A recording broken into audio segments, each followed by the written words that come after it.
میں آپ کو بتاؤں، یہ نفس کو اگر ٹھنڈا کرنا ہے، اس کو ریہرسل میں لا کر کے، اس کو تربیت میں لا کر کے صحیح کرنا ہے، تو سب سے بہترین کہا گیا ہے کہ قرآن پڑھو اور قرآن سنو، نفس اس سے معمول پر آتا ہے، نفس کی خرابیاں کم ہوتی ہیں۔ اور یہ بھی فرمایا گیا کہ روزہ نفس کو توڑ دیتا ہے۔ ایک صحابی حضور صلی اللہ تعالی وسلم کے پاس آئے، جوان، کہا کہ شادی کرنا ہے لیکن استطاعت نہیں ہے، کیا کروں، گناہ ہونے کے اندیشے ہیں۔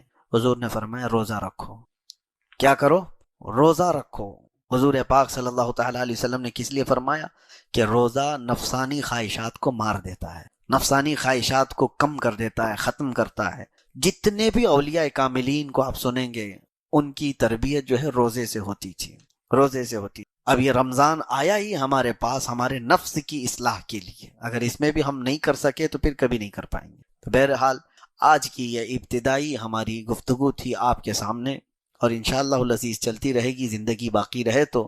رمضان المبارکہ اور قرآن کا جو سنگم ہے، جو تعلق ہے، وہ کیوں میں نے بتایا کہ صرف تقریر کرنے کے لیے نہیں، صرف تراویح کے لیے نہیں، آپ ہاتھوں میں قرآن اٹھاؤ۔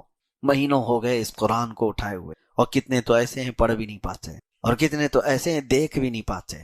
یہ اللہ کا وہ مقدس کلام آج کائنات میں، آپ کو ایک بہت چیلنج کی بات بتا رہا ہوں، پوری روئے زمین پر حضور صلی اللہ تعالی علیہ وسلم کی نشانیوں میں کوئی ایسی مضبوط نشانی جس کو کوئی بدل نہیں سکا، معجزہ حضور کا کوئی باقی ہے تو قرآن باقی ہے۔ حضور نے چاند کے ٹکڑے کیے تھے کہ نہیں؟ آپ کا ماننا ہے یہ حضور کا معجزہ ہے۔ حضور نے ڈوبے ہوئے سورج کو پلٹا دیا، یہ حضور کا معجزہ ہے۔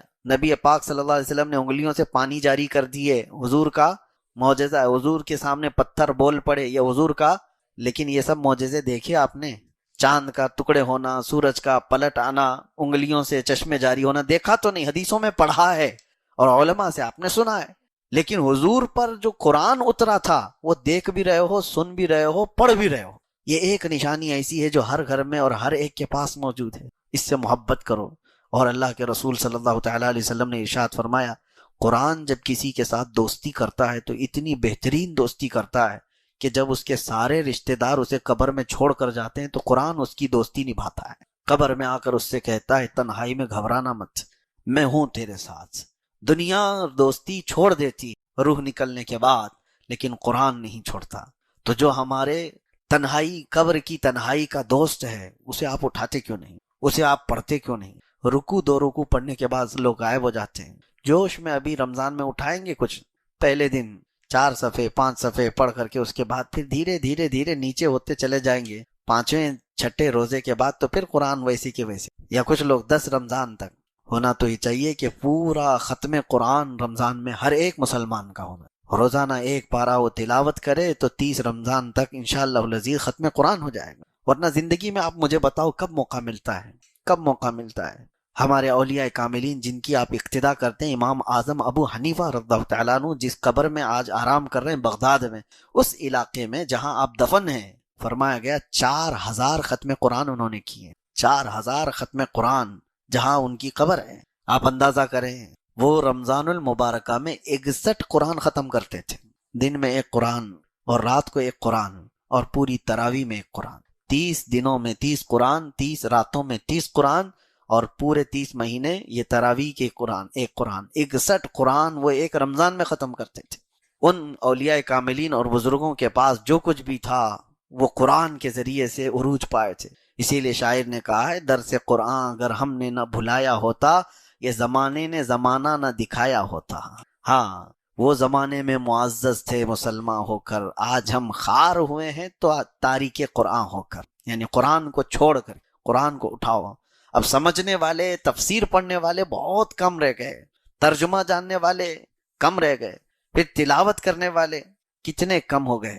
میرے عزیزو، وہ تفسیر اور ترجمے والے تو بہت دور چلے گئے، کم از کم قرآن اٹھانے والے تو آ جائیں ہمارے۔ قرآن اپنے گھروں میں اٹھاؤ، ابھی جا کر کے دیکھو کہ دھول لگی ہوگی، تمہارے فریج اور تمہاری ٹیویاں اس سے زیادہ صاف رکھی جاتی، بار بار روزانہ جھٹکتے ہیں، صوفے صاف کیے جاتے ہیں، اور قرآن کو اسی طرح سے تنہا چھوڑ دیا جاتا۔ مہینوں ہو گئے، برسوں ہو گئے، قرآن کو چھوا بھی نہیں۔ کب چھوا؟ قسم کھانے کے لیے۔ کب چھوا؟ جب کسی کی موت ہو گئی تو قرآن جلدی جلدی جھاڑ کر کے اٹھایا گیا، اور ایک بات میں آپ کو بتاتا ہوں، اللہ کے نبی صلی اللہ علیہ وسلم فرماتے ہیں قیامت کے دن قرآن اور رمضان جس کے خلاف کھڑے ہو گئے اسے دوزخ میں جانے سے کوئی نہیں روک سکتا، اسے جہنم میں جانے سے کوئی نہیں بچائے گا۔ اور اللہ کے نبی صلی اللہ علیہ وسلم جب دعا کرتے تھے تو ہاتھ حضور صلی اللہ تعالیٰ علیہ وسلم کے ہلتے تھے جب یہ دعا کرتے تھے اللہم اجعل القرآن حجتا لنا لا حجتا علینا، اے اللہ قرآن کو ہمارے لیے سفارشی بنا، قیامت کے دن ہمارے خلاف مقدمہ کرنے والا مت بنا۔ تو قرآن کچھ لوگوں کے خلاف مقدمہ کرنے والا ہے، قرآن کچھ لوگوں کے خلاف کھڑے ہونے والا ہے، قرآن بھی ہے اور رمضان بھی، اور فیصلہ آپ کے ہاتھ میں ہے کہ قرآن کو اپنا سفارشی اور اپنا شفیع و مددگار بناؤ گے قیامت کے دن، یا پھر اپنے خلاف کھڑے ہونے والا۔ قرآن کے ساتھ جنہوں نے بے حرمتی کی، بے حرمتی کا مطلب لوگ یہ سمجھتے ہیں زمین پر پٹک دینا، قرآن کی بے حرمتی کا مطلب ہے کہ اس کے اوراق کو نیچے پھینک دینا، یہ بے حرمتی نہیں۔ قرآن کی بے حرمتی یہ ہے کہ مہینوں اس کو چھوڑ کر کے رکھ دینا، اس کی تلاوت نہیں کرنا۔ قرآن تمہارے لیے آیا تھا، تو قرآن کی بے حرمتی وہ گھر کرتے ہیں جنہوں نے قرآن کو بھلا دیا۔ اب ایک قرآن کی آیت میں آپ کو سناتا ہوں، اللہ تعالیٰ فرماتا ہے نسوا اللہ فانساہم انفسہم۔ اللہ اکبر، جب میں یہ پڑھتا ہوں تو رونگٹے کھڑے ہوتے۔ اللہ فرماتا ہے موت کے وقت کچھ لوگ ایسے ہوں گے جو اللہ کو بھول چکے تھے تو اللہ ان کو اپنے آپ کو بھلوا دے گا۔ فانساہم انفسہم، اللہ فرماتا ہے وہ اپنے آپ کو ان کو بھلا دیا جائے گا۔ تم کون ہو پتہ ہی نہیں، نام کیا ہے تمہارا پتہ ہی نہیں، کس کے بیٹے ہو پتہ ہی نہیں، حتیٰ کہ مرد ہو کہ عورت ہو یہ بھی نہیں پتہ، بھلا دیا جائے گا، ذہن ختم کر دیا جائے گا، میموری ختم۔ اس کے لیے یہ کن لوگوں کے لیے کہا گیا ہے؟ اللہ فرماتا ہے نسوا اللہ، وہ اللہ کو بھول چکے تھے، اللہ کو بھولے ہوئے لوگ ہیں۔ اور قرآن پاک میں ایک آیت ہے قال ربی لما حشرتنی اعمی وقد کنت بصیرا۔ کچھ لوگ کھڑے ہوں گے قیامت کے دن، کہیں گے کہ اللہ تو مجھے اندھا کیوں اٹھایا، میں تو دیکھنے والا تھا، کھیارا تھا۔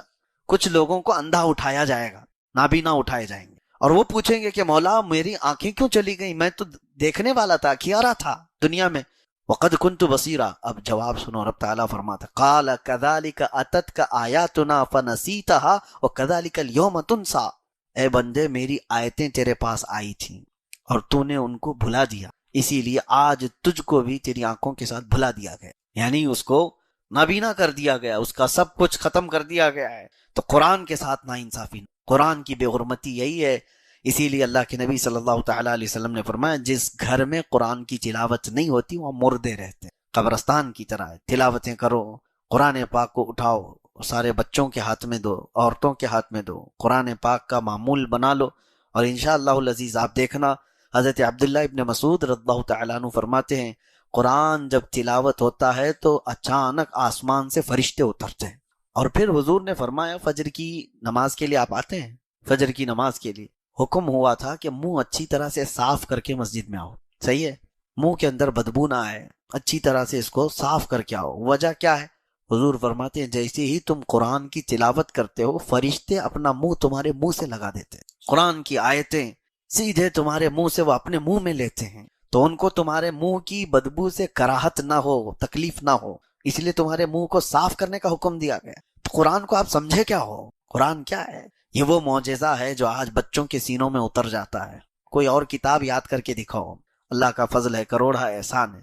آج میں نے آپ کے سامنے جو تراویح پڑھائی میری عمر کی یہ 26ویں محراب ہے، الحمدللہ 26واں سال ہے، 25واں سال میں نے سلور جبلی جیل میں منایا، نہیں یہ 27واں سال ہے، پچھلے سال 26 تھا، 2024 میں جو ہم اندر تھے تو اس وقت 25واں سالانہ تراویح جو ہماری ہوئی الحمدللہ وہ بھی چھوٹی نہیں تھی، ہاں کرمنلز کے بیچ میں بھی ہم نے تراویح سنائی ہے۔ اور اس وقت بھی مجھے یاد ہے آج جس طرح آپ کے سامنے میں قرآن کی فضیلت بیان کر رہا ہوں تو وہاں موجود قیدیوں کو ایک رمضان بیرک بنا دی جاتی ہے، رمضان آتے ساتھ ہی سارے مسلمانوں کو ایک جگہ، تو الٹے سیدھے لوگ ہوا کرتے ہیں اس میں، کیسے کیسے لوگ دیکھا تو مجھے خود کی گھبراہٹ تھی کہ یہ نماز روزے والے تھوڑی نہ ہیں، ان کو کہاں نماز کی بات ہے۔ پھر بھی تراویح کے لیے میں نے کہا میں پڑھاؤں گا، تو سب پوری اسی طرح سے صفیں لگ گئی۔ اب مجھے یہ ڈر تھا کہ ایک پارہ پڑھنے میں پتہ نہیں کتنے غائب ہو جائیں گے اس میں بیچ میں سے۔ آج پڑھتا ہوں، کل سے ان کو شاید ہو سکتا ہے علم تری کیف والی تراویح پڑھنے کے لیے یہ بول دیں گے۔ میں نے کہا بہت لمبی ہو جاتی ہے، 1 گھنٹہ لگتا ہے ہماری تراویح۔ الحمدللہ آج بھی مجھے یاد ہے وہ بات، سارے لوگوں نے مل کر کہا سحری تک بھی ہم چاہے تو کھڑے ہو کے پڑھیں گے۔ قرآن آپ نے پڑھایا اور پہلی مرتبہ کوئی جیل میں پورا قرآن پڑھا رہا ہے، اور اللہ تبارک و تعالیٰ کی وہ حکمتیں ہیں، وہ جس سے جہاں چاہے قرآن کی تلاوت کرواتا ہے، جہاں سے چاہے وہ قرآن کی تلاوت کرواتا ہے۔ اسی لیے قرآن آپ تلاوت کرو۔ ایک اور آخری بات میں بتاتا ہوں، کچھ چھپی ہوئی چیزیں ہیں جو آپ کو پتہ بھی نہیں ہے، وہ ہمارے ساتھ بھی ہو سکتی ہیں، آپ کے ساتھ بھی ہو سکتی۔ سرکار غریب نواز رضی اللہ تعالیٰ عنہ کا باغیچہ تھا، ابھی آپ سفر پر گئے نہیں تھے، اس وقت آپ کا جو والد گرامی کا دیا ہوا باغیچہ تھا اس کی آپ دیکھ بھال کرتے تھے، لیکن ہوتا کیا تھا، دن بھر حضرت سرکار غریب نواز رضی اللہ تعالیٰ عنہ قرآن کی تلاوت کرتے رہتے، باغیچے میں بیٹھ کر تیزی سے قرآن پڑھتے رہتے تنہا۔ لیکن ان کے ساتھ ایک الگ معاملہ ہوتا تھا، وہ فجر میں جیسی آتے تھے تو باغیچے کی پوری صفائی کی گئی ہوتی تھی، سارے پتے جو جھڑے ہوتے تھے، کچرا جو بھی ہے وہ سب جمع کر کے کوئی اٹھا کر کے ختم کر دیا ہوتا تھا۔ تو سرکار غریب نواز رضی اللہ تعالیٰ عنہ فرماتے ہیں، میں روز دیکھتا ہوں کہ کون خادم ہیں جو میرا کام کر کے چلے جاتے ہیں، باغیچہ پورا صاف کر کے چلے جاتے ہیں۔ دیکھا، آس پاس والوں سے پوچھا تو کوئی آتا نہیں ہے، لیکن باغیچہ صبح بالکل صاف رہتا ہے، پورا کچرا جھاڑا ہوا ہوتا ہے۔ تو ایک دن آپ تہجد کے بعد سیدھے آ گئے باغیچے کے اندر، فجر کی اذان اور نماز سے پہلے ہی، کہ دیکھتے ہیں تو جیسے آپ باغیچے میں آئے تو کچھ لوگ جھاڑ رہے ہیں اور کچرا جھاڑ رہے ہیں اور سب جمع کر رہے ہیں۔ تو سرکار غریب نواز پہچان لیے کہ کچھ لوگ ہیں ابھی میرے باغیچے کے اندر۔ تو آپ نے زور سے آواز دی کہ کون لوگ ہیں جو میری اجازت کے بغیر اندر آئے؟ تو کچھ لوگ چلتے ہوئے جھاڑو چھوڑ کر کے آئے، وہ انسان نہیں، وہ جنات کی جماعت تھی، وہ جنات کی جماعت تھی۔ قریب آ گئے اور کہا سرکار غریب نواز رضی اللہ تعالیٰ عنہ سے، ہم ہیں جو یہ صاف کریں۔ تو آپ نے پوچھا کہ میرے باغیچے کی یہ خدمت کس لیے کرتے ہو؟ توجہ، جس کے لیے میں نے بتایا۔ جنات یہ کہتے ہیں کہ سرکار آپ روزانہ قرآن کی تلاوت کرتے ہیں جو بیٹھ کر کے یہاں پر، ہم سن سن کر کے اپنی تجوید درست کر، ہم کو قرآن پڑھنا آ گیا آپ کے بلند آواز سے، قرآن پڑھنے کی وجہ سے۔ تو آپ ہمارے استاد ہوئے تو استاد کے گھر کا یا باغیچے کا کچرا تو صاف کرنا یہ شاگرد کی شان ہے۔ تو میں یہاں یہ کہہ رہا ہوں قرآن پڑھو، تمہارے گھر کے بھی کام جنات کر کے چلے جائیں گے، قرآن پڑھو۔ اور کچھ لوگ تو موکل حاضر کرنے کے لیے پتہ نہیں چلے کر رہے ہیں، اور چلے کر رہے ہیں، ایک دن ان کا سر گھوم گیا تو پھر زندگی بھر گھوم جائے گا، کوئی جن اٹھا کے پٹک کے چلا گیا۔ آپ یہ مت سمجھو کہ جنات ہمارے سے زیادہ طاقتور ہیں۔ کچھ لوگوں کے دماغ میں یہ بات چلتی رہتی ہے جنات حاصل کرنا ہے، اور کسی بابا نے کہہ دیا کہ میرے پاس 70 موکل ہیں تو اس کے پاس بھیڑ لگ گئی۔ موکل کا مطلب وہی جنات حاضر ہے۔ تو لوگوں کو ایسا لگتا ہے کہ یہ کبھی بھی حکم دے دے گا تو جنات جائیں گے، پورا ایکسس بینک اٹھا کر کے لے کے آ جائیں گے، ہاں کوئی بینک کو پورا تالا توڑ کے لے کے آ جائیں گے۔ اگر ایسی ہی ہوتا تو کوئی بینک ہی موجود نہیں ہوتی، سارے بابا لوگ جنات کو حکم دے کر سب تجوریاں اٹھا رہے ہوتے ہیں۔ بلکہ حقیقی بات یہ ہے کہ جنات انسانوں سے زیادہ طاقتور نہیں ہیں۔ اگر وہ طاقتور ہوتے تو اللہ تمہیں اشرف المخلوقات کیوں کہتا؟ اللہ تبارک و تعالیٰ نے انسانوں کو اشرف المخلوقات بنایا، اور وجہ یہ بھی ہے کہ اللہ تعالیٰ تمہارے سر پر تاج کرامت رکھا ہے، تو جنات سے افضل ہیں۔ لیکن بیچ میں نے بات اس لیے کی کہ آپ قرآن پڑھو گے تو جنات جیسی مخلوق بھی انسانوں کا ادب کرتی ہے۔ میں قرآن اترا، وہ مہینہ سب سے افضل ہے، تو جس دل پر اترا اس رسول کا دل کتنا افضل ہے۔ رسول پاک صلی اللہ تعالیٰ علیہ وسلم کے قلب اطہر پر یہ قرآن اتارا گیا، اور جس جگہ پر اتارا گیا ہے وہ مکہ مکرمہ، پوری دنیا کے شہروں میں سب سے افضل شہر، جہاں اترا، جس پر اترا، جس دن اترا، وہ سب چیزیں افضل ہیں۔ بلکہ پہاڑوں میں بھی افضل جو ہے جبل نور کو کہا گیا ہے، جس پر قرآن اتارا گیا تھا۔ غار ہرا جہاں قرآن کی پہلی آیتیں اتری وہ بھی افضل ہے۔ اب آپ دیکھیں قرآن سے جو قریب ہے وہ سب افضل ہے۔ قرآن جہاں جہاں آیا وہ افضل، کیونکہ کلام الہی ہے۔ اب اس وجہ سے اب میں فضیلت بتاتا چلا جاؤں تو قرآن جہاں پڑھا گیا وہ جگہ بھی افضل ہوتی ہے۔ بحمدہ تعالیٰ آج جس جگہ آپ بیٹھے قرآن پڑھا جا رہا ہے، قرآن سنا جا رہا ہے۔ تو قرآن جہاں نہیں ہوتا اس کے متعلق اللہ کے نبی صلی اللہ علیہ وسلم فرماتے ہیں جس گھر میں قرآن نہیں پڑھا جاتا وہ گھر قبرستان ہوتا ہے، مردے رہتے ہیں وہاں پر، وہ مردوں کی جگہ ہے۔ قرآن زندگی کی علامت ہے، لیکن افسوس یہ ہے کہ ہمارے ہاں سنیوں میں قرآن مرنے کے بعد ہی پڑھتے ہیں لوگ، میت کو سامنے رکھ کر کے سارے لوگ قرآن کھول کے بیٹھے رہتے۔ تو قرآن میتوں کو بخشوانے کے لیے، چلیں یہ منع نہیں ہے، غلط نہیں ہے، جب کسی کا انتقال ہو جائے تو قرآن کی تلاوت ہونی چاہیے، ایصال ثواب ہونی چاہیے، لیکن قرآن مرنے کے بعد نہیں ہے، زندوں کے لیے آیا ہے قرآن۔ اللہ تعالی ہماری ہدایت کے لیے بھیجا ہے، ہمارے شفا کے لیے اس میں اتارا ہے۔ قرآن پاک زندوں کے لیے ہے، لیکن یہاں ہم نے مردوں کے لیے اس کو رکھا ہے۔ تو ایک بات میں آپ کو بتا دوں کہ قرآن جس مہینے میں اترا وہ رمضان افضل، جس رات میں اترا وہ رات افضل، جس قلب پہ جس دل پہ اترا وہ رسول کا دل سب سے افضل، جس شہر میں اترا وہ شہر سب سے افضل۔ تو قرآن سے جتنے ریلیٹڈ ہیں وہ سب افضل ہیں۔ اور کب اترا؟ جیسے ابھی میں نے بتایا رمضان میں اترا۔ ایک حدیث پاک میں یہ بھی ہے کہ حضرت جبرائیل علیہ السلام تھوڑی تھوڑی سی آیتیں لے کر کے آتے تھے، جیسے اقرأ بسم ربک الذی خلق خلق الانسان من علق اقرأ وربک الاکرم الذی علم بالقلم علم الانسان ما لم يعلم۔ یہ 5 آیتیں سب سے پہلے آئی غار حرا میں۔ اس کے بعد سیکنڈ جو نزول ہوا قرآن کا وہ 20 آیتیں تھیں۔ یا ایھا المدثر قم فانذر وربک فکبر وثیابک فطہر، چھوٹی چھوٹی آیتیں 20 آیتیں۔ تو کوئی خاص عدد نہیں کہ اتنی آیتیں ایک دن آتی تھی، اور دن بھی خاص نہیں کہ 2 دن میں آتی تھی، 4 دن میں آتی تھی۔ اللہ کی مرضی، جبرائیل امین کو بھیجا جاتا تھا، کبھی 1 ہفتے کا گیپ ہو جاتا، کبھی 15 دن کا گیپ ہوتا، کبھی روزانہ آتی اور کبھی دن میں کئی مرتبہ آتی۔ قرآن کی آیتوں کے آنے کا انداز الگ الگ تھا۔ اب وہ اس لیے میں عرض کر رہا ہوں کہ یہ جو تھوڑی تھوڑی سی آیتیں آتی گئی اور یہ پورا قرآن اترنے میں کتنے سال لگے؟ 23 سال لگ گئے، 23 ایئرس۔ حضور پاک صلی اللہ تعالی علیہ وسلم پر 23 سال تک قرآن اترتا رہا۔ لیکن ایک بات میں آپ کو بتاتا ہوں، کس لیے میں نے یہ ذکر چھیڑا کہ جیسے ہی رمضان آتا تھا حضرت جبرائیل علیہ السلام پورے قرآن کو حضور کے پاس سنایا کرتے تھے، یعنی قرآن کا دور ہوتا تھا، اور وہ سنت جبرائیل ہے جو آج تراویح میں بھی ادا ہو رہی ہے۔ حافظ قرآن سال بھر قرآن پاک کو اس طرح سے پڑھنے اور اس طرح اجتماعی سننے کا موقع ملتا نہیں، تو یہ رمضان آتا ہے تو یہ قرآن پاک سنانے کا، پڑھنے کا اور سننے کا دونوں موقع ملتا ہے۔ اب تراویح میں دیکھیں، جو روایت یہ بتاتی ہے کہ حضور پاک صلی اللہ تعالی علیہ وسلم حضرت جبرائیل کو قرآن سناتے تھے، حضرت جبرائیل کو قرآن سناتے تھے۔ یہ کب سناتے تھے؟ ہر رمضان۔ مطلب یہ ہوا کہ ہر رمضان میں جہاں تراویح ہوتی ہے، امام سنت مصطفیٰ پر عمل کر رہا ہے، مقتدی سنت جبرائیل پہ عمل۔ امام قرآن سنا رہا ہے، حضور کی سنت ہے، اور سننے والے جبرائیل کی سنت پر عمل کر رہے ہیں۔ اور اسی طرح سننا بھی چاہیے، سونا نہیں چاہیے۔ کبھی کبھار تو ایسا لگتا ہے کہ پڑھے ہم ہیں، تھکے پیچھے والے زیادہ ہیں۔ ان کے جمائیاں، ان کی کھانسیاں، یہ ساری چیزیں خشوع و خضوع کو ختم کرتی ہیں۔ اور آج میں نے ایک آیت تلاوت کی، میں پورے پارے کی تفسیر آپ کے سامنے گھیر نہیں سکوں گا، ابتدا ہے آج۔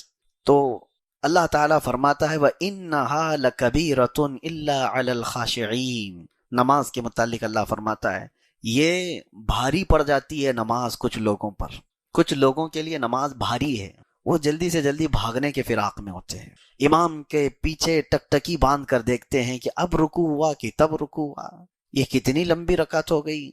یہ میں آپ کو شروع میں بتا رہا ہوں کس کے لیے بھاری ہے۔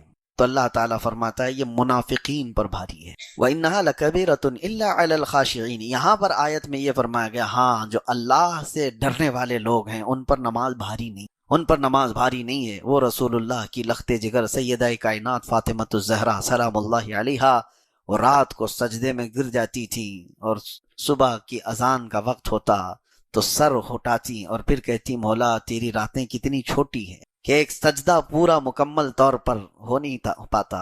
تو ان کے لیے نمازیں، ان کے لیے سجدے بھاری نہیں ہیں۔ دل میں اگر نفاق آ گیا ہو تو نماز اس کے لیے بھاری ہے، لوگ بیٹھتے نہیں، بھاگنا ہے۔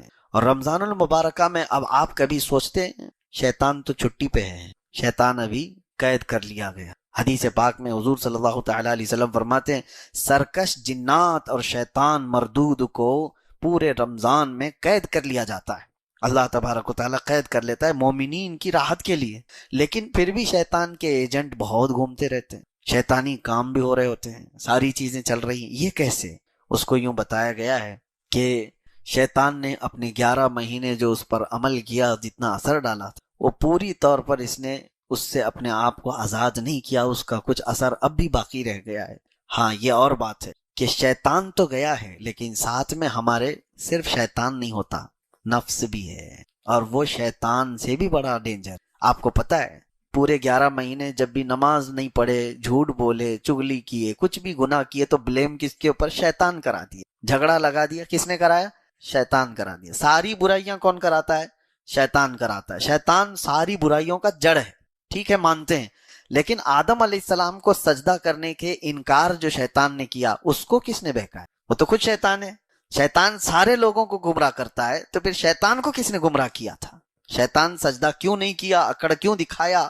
تکبر کیوں دکھایا؟ فرمایا گیا کہ شیطان کو اس کے نفس نے گمراہ کیا۔ تو پتہ یہ چلا کہ جو شیطان کو بھی گمراہ کرتا ہے وہ نفس، وہ ہمارے ساتھ تو ہے، شیطان گیا ہے لیکن نفس نہیں گیا ہے۔ اس وجہ سے نفس کی تربیت کے لیے ہی رمضان ہے۔ وَلَوْ كُنْتَ فَظًّا غَلِيظَ الْقَلْبِ لَانفَضُّوا مِنْ حَوْلِكَ، اے رسول اگر آپ سخت دل ہو جائیں تو پھر یہ سب چھٹ جائیں گے، آپ سے دور ہو جائیں گے۔ اس رسول کے لیے جب کہا گیا ہے کہ اگر آپ سخت ہو جائیں تو لوگ چھوڑ کر کے دور ہو جائیں گے، تو ہمارے اور آپ کے لیے کس قدر لہجے کی پابندی ضروری ہے۔ ہاں عزیزان گرام وقار، اپنی گفتگو، اپنے کلام، اپنی بات چیت سے آپ اپنے سلیقے بتاتے ہیں۔ گالی گلوچ کرتے ہوئے جن کی صبح شامیں ہوتی ہیں ان کو دیکھ کر کے ہی پہچان میں آ جاتا ہے کس گھر سے یہ تعلق رکھتا ہے، کہاں ان کی تربیت ہوئی ہے، کس طرح ان کے آداب سکھائے گئے۔ اسی لیے میرے عزیزو، بچوں کو آوارہ بھی نہ چھوڑ دینا کہ وہ اپنی زبان گلی کوچوں سے سیکھ کر کے جائیں۔ کل کو ہوگا یہ کہ اس کی زبان کی وجہ سے لوگ تمہیں تان و تشنیع کریں گے، اس کا باپ ایسا ہوگا اس لیے بچہ ایسا ہے، اس کی ماں اس طرح ہوگی اس لیے اس کی گفتگو ایسی ہے۔ کیونکہ موسٹلی زیادہ طور پر بچے اپنے ماں باپ کے اخلاق کو نقل کرتے ہیں، ٹرانسفر ہوتی چلی جاتی ہیں۔ ایک بار حضور اکرم صلی اللہ تعالی علیہ وسلم مسجد نبوی سے باہر نکل کر جا رہے ہیں۔ توجہ میرے عزیزو، اخلاق کہاں دکھانے چاہیے اور ہماری بات چیت کے انداز ہمیں کہاں ہونا چاہیے میں آپ کو بتاؤں۔ حضور تشریف لے کر جا رہے ہیں، صحابہ اکرام کھڑے تھے حضور کے اطراف۔ مدینہ طیبہ کی ایک بوڑھی خاتون جس کا ذہنی توازن کھویا ہوا ہے، یعنی وہ دماغی طور پر ڈسیبل ہے، اور وہ آئی جا رہی تھی۔ لوگ جب بھی اس کو دیکھتے راستہ کاٹ لیتے، وہ جس کو بھی پکڑتی تھی سنانا شروع کرتی تھی، جو منہ میں آئے بکنے لگ جائے، اور لوگوں کو تنگی محسوس ہونے لگتی۔ صحابہ نے دیکھا کہ یہ عورت آ رہی ہے، حضور کی طرف آ رہی ہے، سب نے حضور صلی اللہ علیہ وسلم کو گھیر لیا اس کا راستہ روکنے کے لیے۔ اب آئے گی، اور نبی کریم صلی اللہ علیہ وسلم کے پاس اگر زبان درازی کرنے لگ جائے، پاگل عورت ہے، اور بک بک کرنے لگ جائے، حضور پاک صلی اللہ علیہ وسلم کے ادب میں کہیں کمی نہ آ جائے۔ صحابہ کا یہ ہمیشہ اہتمام رہتا۔ حضور اکرم صلی اللہ علیہ وسلم نے دیکھا تو صحابہ سے کہا ہٹ جاؤ، اس کو آنے دو، ہٹ جاؤ، اس کا راستہ چھوڑ دو۔ صحابہ نے کہا یا رسول اللہ صلی اللہ علیہ وسلم، اس کا ذہنی توازن ٹھیک نہیں ہے، دماغی طور پر وہ عورت ٹھیک نہیں ہے، وہ آئے گی اور لمبی باتیں کرتی ہے، لا یعنی باتیں کرتی ہے، کہیں آپ کی شان پاک میں کوئی گستاخی نہ ہو جائے۔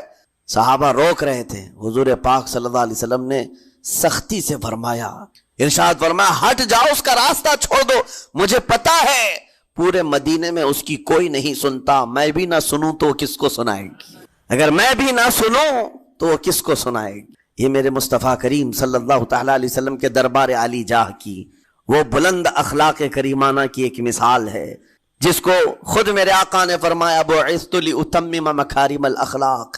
عزیزان گرامی وقار، لوگوں کے آج حالات ایسے ہیں کہ اچھے لوگوں کے ساتھ اخلاق الگ دکھائے جاتے ہیں، چھوٹے لوگوں کے ساتھ اخلاق الگ دکھائے جاتے ہیں۔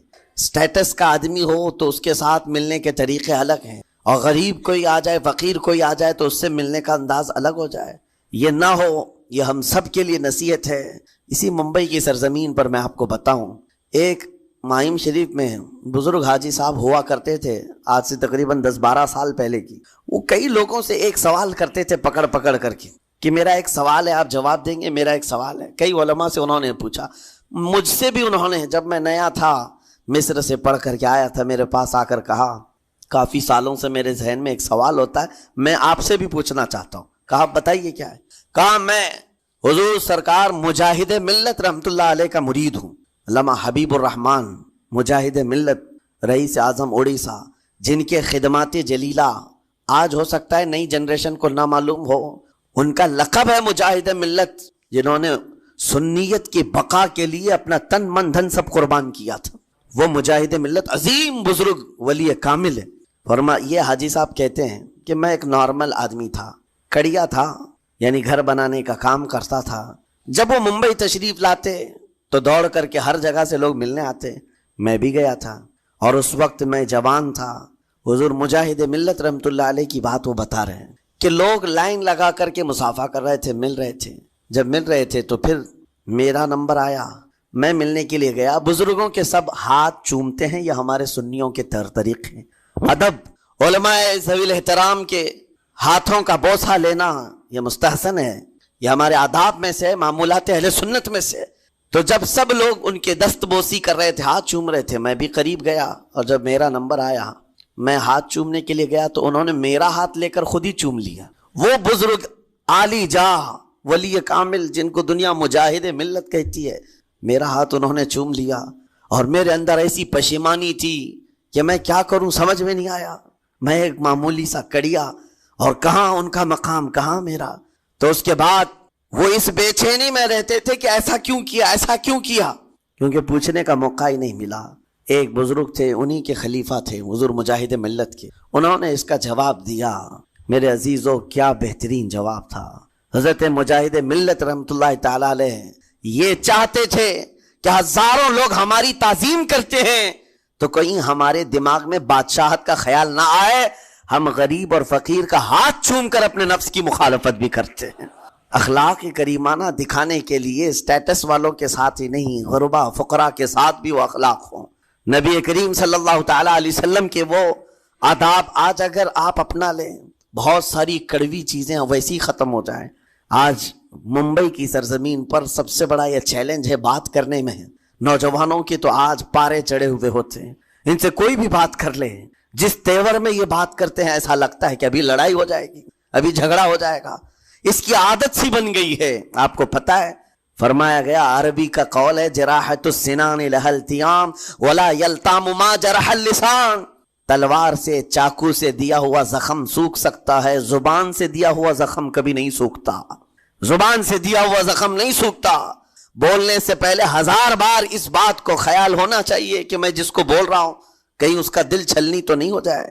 میری زبان یہ ہوتی 50 گرام کی چھوٹی زبان ہے، لیکن بڑے بڑے لوگوں کے کلیجے چیر کر رکھتی ہے، بڑے بڑے لوگوں کے دلوں میں سوراخ کر کے رکھتی ہے، زخمی کر کے رکھتی ہے. اس کا استعمال اسی لیے روایت میں ملتا ہے کہ جب انسان صبح کرتا ہے تو سارے اعضاء، ہاتھ پیر آنکھ کان ناک، سارے اعضاء سب سے پہلے زبان سے یہ عرض کرتے ہیں، اس کی پناہ مانگتے ہیں، کہتے ہیں آج تو صحیح سلامت رہے گی تو ہم سب صحیح سلامت رہیں گے، اور اگر تو پھسل گئی تو عذاب ہم پر بھی ہوگا.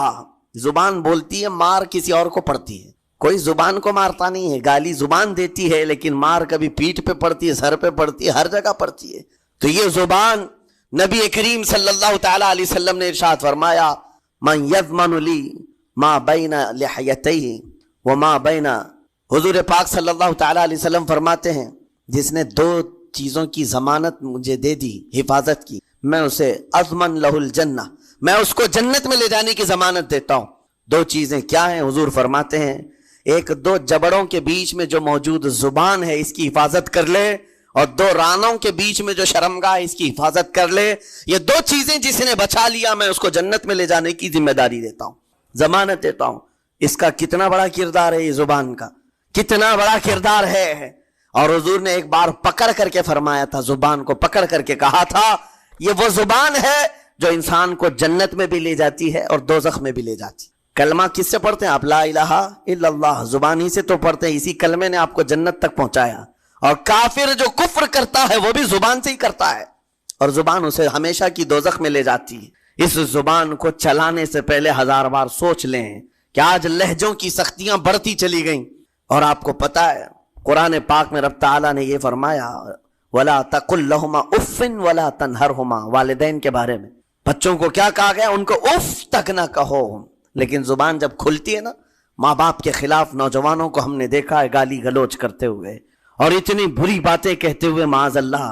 عزیزان گرامی وقار، حضور نے تو یہ فرمایا جس نے پلٹ کر کے اپنے ماں اور باپ کو سخت لہجے میں بات کیا یا ان کی نافرمانی کی، حضور فرماتے میرا دل چاہتا ہے کہ اس کے گھر کو آگ لگا دوں، آگ لگا دوں. اس لیے اس بات کو ہمیشہ یاد رکھیں، تمہارے لہجے کی سختیاں کسی کو زخمی کر دیں تو آخرت خراب ہو جائے گی، آخرت خراب ہو جائے گی. حضرت علقمہ رضی اللہ تعالیٰ عنہ حضور کے صحابی ہیں، حضور صلی اللہ علیہ وسلم کے صحابی ہیں. آخری وقت آ گیا تھا لیکن زبان نہیں کھلتی تھی. حضور پاک صلی اللہ علیہ وسلم کے پاس سفارش لائی گئی کہ آپ کے وہ ساتھی ہیں انتقال کر رہے ہیں لیکن زبان پر کلمہ بھی نہیں آتا.